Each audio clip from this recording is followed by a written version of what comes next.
cemetery. I don't want to live my life again. Hey now, what is up everybody?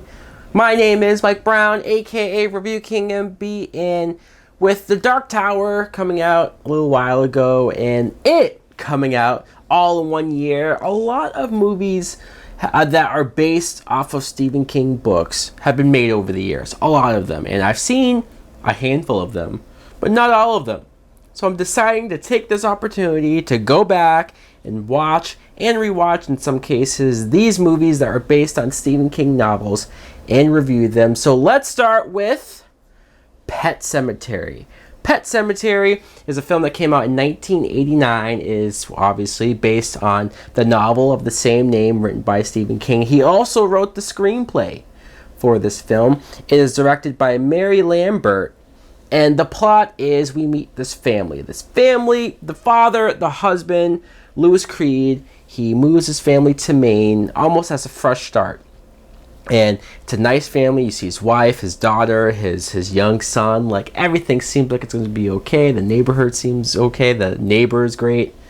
Until they find out about the cemetery that's just like around the corner. You find out it's a pet cemetery where people bury their pets. But something freaky, spooky, supernatural happens when they do that. The pets come back to life. But they're not the pets that they knew and loved before. They come back dark and evil and just not what they remember. Now, when tragedy strikes this family, one of the kids gets killed, just horrible. The father's desperate. He buries his son in this same cemetery, hoping that he'll get him back, right? But he doesn't get the son that he wanted back. Now, what I think of Pet Sematary is, wow, this movie fucked me up. I have to be honest. The first maybe 15, 20 minutes, I was sitting there thinking, okay, is this going to be too dated? Or is this premise too dumb? Let's be honest, even when I was explaining it. A cemetery full of pets. Like pets that come back to life, like a zombie apocalypse with pets. It sounds dumb, I know.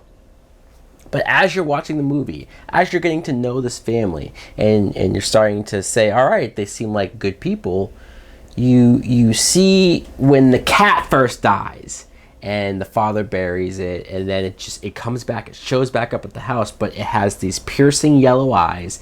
It's hissing and just being creepy.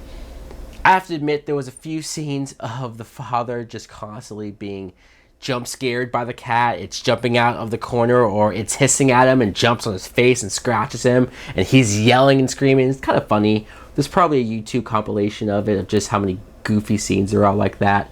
But it's still like, whoa, that cat is evil now. And they foreshadow it. They do. They foreshadow so many times that something bad is going to happen to this kid. This son, this little kid who is played by Mike Hughes. He's one of those child actors that you've seen, I'm sure you've seen, in a bunch of things. If not here, you've seen him in 20 other things. And he's so sweet and innocent at the beginning, where he's just being so loving, and you're like, wow, this is such a good kid. And it's horrific to see this truck run him over like nothing. And then that bring tragedy, that bring the whole family down and everything with that. But you understand why this father is so desperate that he's like, fuck it, I'm just gonna put this kid in the cemetery. I know it's wrong. I've been told the stories of what could happen, what did happen when a human was buried here, but like, he's desperate. If he can get even just a semblance of that kid back, I get it. I do. I feel for the guy. And then when the kid comes back, it's super freaky when he's running around and he's using that cute voice, but he's stabbing people, eating flesh. You're like, holy fuck! His wife, Rachel, played by Denise Crosby, she was fine. Like, her acting was fine. But if I did have a complaint about the movie, her side plot about her sick sister, when she was a kid, she had to take care of the sister, and she was dying, and she was really thin and kind of gross looking, and She just has recurring nightmares about it out of guilt because she secretly wanted her to die. It was interesting when she admitted that she really wanted her to die and she felt really horrible about it. But once it played into her having nightmares over it over and over, her hallucinating and seeing the sister, like, I just didn't really care about it, and it didn't really amount to a whole lot. So that was weird. The daughter, Ellie, is played by Blaise Berdal, who, a child actor that I can't remember I've ever seen before. Her character was that she kept having almost visions or nightmares about events that actually were happening as they happened. And then she'd come to her dad and say, hey, is our cat dead? Or, hey, I had a dream that our mom died. Is that true? And it's like, you're freaking me out almost more than this Sematary is. And to see not only the kid come back, but to see how desperate this guy was. You get to a point where, I guess I don't want to get into too much spoilers, but you get to a point where you're like, all right, dude, now you're being dumb. Now you're so far gone, so desperate off the deep end that this isn't right, what you're doing. There's another character, Victor Pascal, who he dies, and the whole movie he's like haunting the father. And it's weird because at first it seems like maybe he's a part of it, and you start to wonder, is he just an hallucination? Is he real? But he's also influencing certain things, and influencing other people to help the mom to get back home. And you're like, what's this guy's deal? The neighbor, I mentioned the neighbor character, Judd Crandall, played by Fred Gwynne, who some of you might remember as Herman Munster from The Munsters. It was great to see him, not only just in this movie, but he was a great actor, and I love that the character wasn't just this creepy guy. At first you think maybe he's in on it, or part of it, knows about it, and he does know about it, but he comes off genuine. He comes off like he actually does want to help this family. I'm still in my head thinking about what I saw, thinking about these moments, and how I'm now officially fucked up.